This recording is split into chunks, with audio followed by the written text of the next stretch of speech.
Slide 7 describes what I think are the missing elements in the how-to model by offering up a how-to or descriptive explanation of ethical decision-making. In other words, it is nice to be told how to make ethical decisions, but how do such decisions actually get made, especially in light of the fact there are so many breaches that occur? The interactive model peels away the layers of codes and principles and descriptions of decision-making processes and examines what lies beneath such well thought out and well-intentioned prescriptive processes. The interactive model should not be thought of as a process as such. This is actually less of a process and actually a description of the unfolding of events, or in part a revealing of people's characters as those events unfold. I would suggest that the interactive model accurately describes what is going on, whether the players in the drama are actually aware of it or not. Understanding the model is intended to help people become more conscious of these events, of the elements involved, of the pitfalls, of the opportunities of their and their coworkers and their employers. As organizations' strengths and weaknesses, they all present themselves as a dilemma is faced. Hopefully this awareness can help the players respond appropriately despite their tendencies or inclinations and improve the odds of consistently ending with an ethical, or at least again, as ethical as possible of an outcome. But, as the model suggests in the box at the far right, both ethical and unethical decisions and outcomes are possible. In the end, it can help both the individual and the organization figure out why they keep getting it wrong in the face of such dilemmas, and to begin to work to identify what they need to be aware of and alert to, and to begin to make changes. As you will note in the slide of the modified model, there's a great deal of interaction, which is indicated by the many arrows that are pointing in all sorts of directions between the various moderators. Additionally, there is no direct line between the dilemma on the far left and the ethical, unethical decision behavior on the far right. I have also added several new concepts and terms which seem to me to have to fit into the topic. And as I have studied the issue and taught the issue of ethics, and been a frontline counselor, clinical director, and program director and college instructor, these elements all seem to come into play. Not to say that it's complete, but this is a big part of it.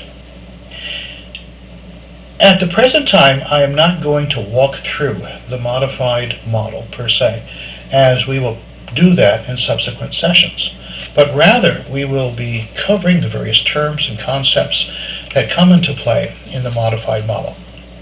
Before we begin, you will find it easier to think of these concepts and terms with both the individual and the organization as being along a continuum.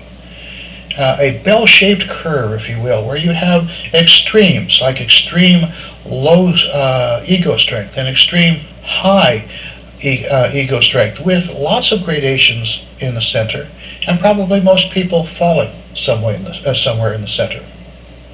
So thinking of it in those terms, I'll be describing the extremes in many cases, but remember, this is a continuum. It's not an either or, it's both and.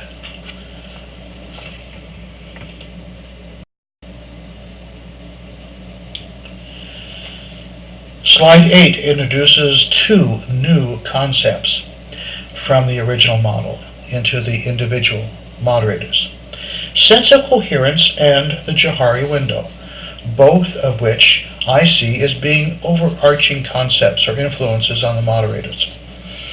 The sense of coherence essentially refers to the degree to which each of us believes the world does, or does not, make sense. Very simply, people who believe the world, their life, etc., makes sense behave differently from those who truly believe life is just a matter of random chance. Depending on where you are along this continuum influences how you do or how you respond to the events in your life. Accompanying the sense of coherence concept is what is called the Johari window. We'll move forward now to the slide 9 in order to cover that in more detail.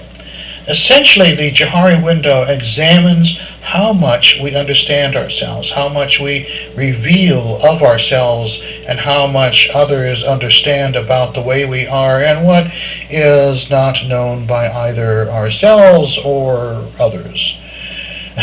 Examine the headings at the top and the left side of the page. As presented in future session, if you imagine that you have an insight, you know yourself about some major part of yourself, and you allow others to know that as well, your thoughts, your feelings, and so on and so forth. This can be depicted by having the open area appear larger than the other three areas, open, closed, hidden, unknown. And by the fact that the open area is larger naturally means that the other three areas, closed, hidden, and unknown, become smaller. So the open, closed, hidden, and unknown areas become larger and smaller depending on what is known and not known about yourself, and known or not known about you from others. These two concepts, sense of coherence and Johari window, then act as foundational concepts on which the remaining individual moderators rest.